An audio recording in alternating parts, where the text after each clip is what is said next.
kasama natin lagi si Chef Che Jacinto para turuan niya tayo kung ano naman ang napakadaling iluto para sa ating quick meal. Good morning, Chef Che. Yes, good morning at maulan na umaga sa ating lahat. So, yun, ang recipe ko for today, swak naman sa tag-ulan. Oo nga, amoy ko pa lang parang ang sarap may na. sabaw. May sabaw na mainit. Yan. So, Anong title? So, ang lulutuin ko pala is balbakwa, pero Mindanao naman version. Balbakwa? Balbakwa. Okay. Yan. Hindi ba multo yun? Balbakwa? Hindi ko alam. Yung parang manananggal, balbakwa, oh. Ewan ko. Hindi ko alam Pagkain pa lang balbakwa? Balbakwa. So, eto kasi ang ano sa akin nung friend ko is nabasa ko lang din sa book na nag-originate siya sa Cebu.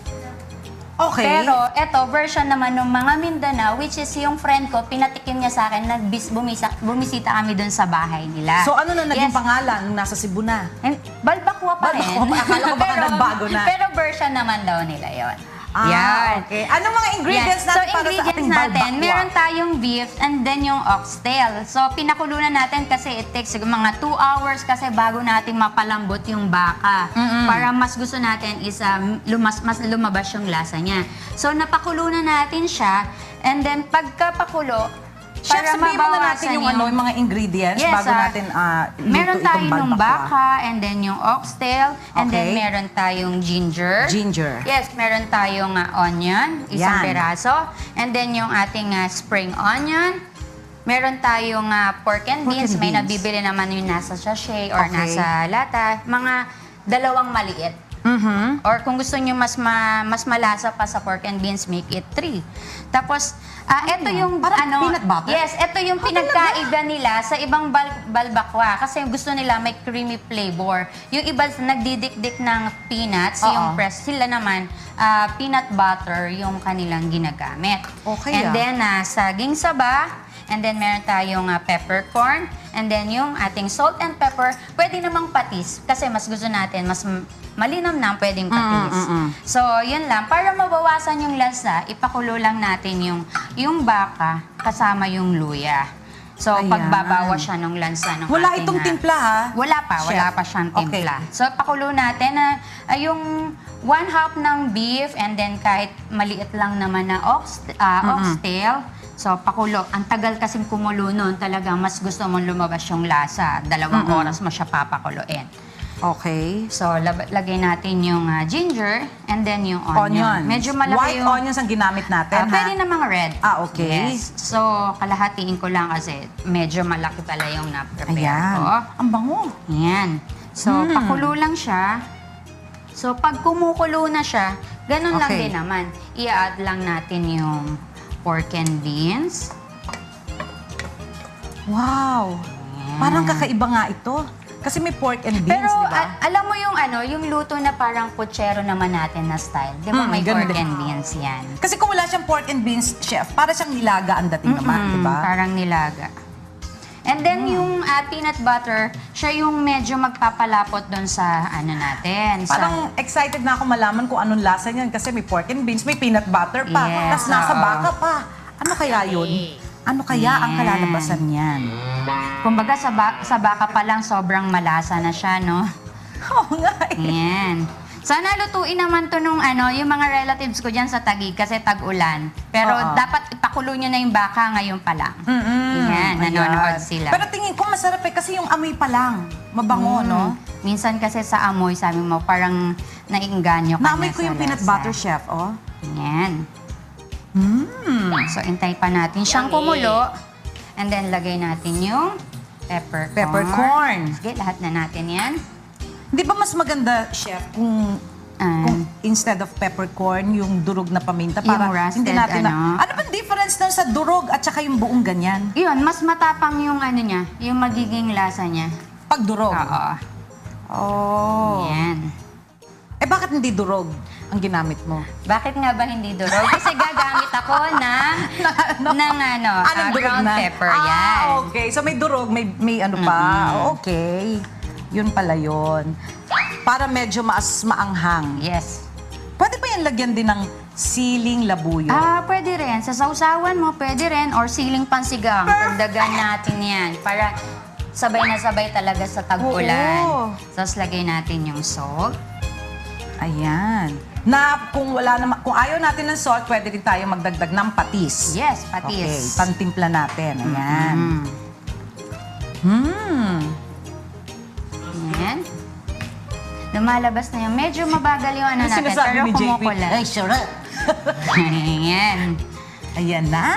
So, eto medyo lalapot pa siya ng konti pag kulo-kulo niya. And then yung saba naman, kung medyo mahinog, kinakain naman natin to ng... Oo, kahit yes, naman ng hilaw, ganon. pwede naman kainin din yan, di Huwag ba? naman hilaw, matigas Hindi, eh. Yung ilalaga mo, yes. Yung, Yeah. ano ba to, saging nasa ba? Kahit wag mo Yung- iluto, pwede mo nang kainin Yes, yun pwede eh. naman. Tsaka gamot yata yun, hindi ko lang alam kung gamot. Basta, meron daw gamot yun, yung saging na yun. Hindi ko alam kung sa high blood, para bumaba ang yung BP, yung di ba? BP? Yun. Hindi ko Okay. lang alam hindi ako po sure, pero Sige. gamot daw yun. Tanong natin yan sa friend natin na mga doctor sa susunod. So yan, pag medyo lumapot na siya, lumabas na yung, umbaga lumambot na yung Patingin nga ako patatas ng natin. sabaw, chef. Tingnan ko lang. So, hindi, pag- medyo meron na siyang ano. Yes, magtitik naman oo. yung sauce niya. Okay. Yan. O, tapos ito, ilalagay ko lang naman to dito sa ating pang-plating. Or pwede naman natin isama dyan sa ano natin. Ayan. So, mga ilang minutes ang pakukuluan pa natin to? Basta pagka nakita natin kumulo, lang okay natin na? kumulo or medyo nagtitik na ng konti yung ating sabaw. Sabaw. Ayan. Pero yung Ayan. iba, mas gusto nila mas masabaw. Yung iba, gusto nila medyo mas malapot pa. Nagdadagdag sila ng pork and beans. Wow, So, paborito. Kaya yung ayan. ox stripe to, hindi ba ito yung nilalagay Ayan, sa ox kari-kari stripe, din, no? yes. Okay. Meron pa nga yung tinatawag na libro eh. Na part ng... Yung mas makapal yata. Oo, na tsaka para, ano. para talagang kaya nga tinawag na libro, chef. Kaya lang napakahirap kasi kailangan talagang masyado mong para mabusisi, para linisin. Yes, oo. Malansa kasi siya. Kaya nga sabi ko, naglagay ako ng luya para mabawasan din. Pero Half a ito... spoon. Yan. Ito naman, tinatawag nilang tuwalya yata. Tuwalya, oo, yan nga yung tuwalya. Oh, yun. Sinasama siya sa lugaw. May tuwalya, may libro. May libro pala, no? Oo. Yun yata, hindi ko alam yung libro. Yan. Madali daw maubos yun sa palengke. Ayan.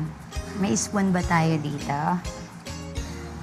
And, so ito, ilalagay ko lang naman siya for garnishing. Para medyo may Ayan. green lang ng kulay yung sabaw natin. Ayan. Eto na po ang ating finished product, ang balbakwa. Ayan. Balbakwa ni Chef Chef. Okay, no? Ang sarap naman, Chef. So, wala tayong spoon dito para matikman. Oo nga eh. Mamaya Saan ba? titikman so, ko yan. mamaya na habang, lang, after nito, pagkatapos para ng medyo Zumba. mas lumapit pa. Ayan, kakain din si Miss Donna mamaya niya. So, Chef ha, pwede din tayo maglagay nga ng sili ha. yes, pwede. Para gusto mo mas maanghang, lagyan natin ng siling pancit. Siling labuyo or pwede ba Oh, siyang sa sausawan. siling panigang? Pansigang. Pwede yes, yun. pwede naman. Alright. Yes. Thank you so much, Chef Shes. Yes, sa recipe na balbakwa. Yes, Okay. at thank you po uli sa mga nanonood. Alam ko na marami po nanonood today. Nag-message po sila, hindi ko po maisa-isa.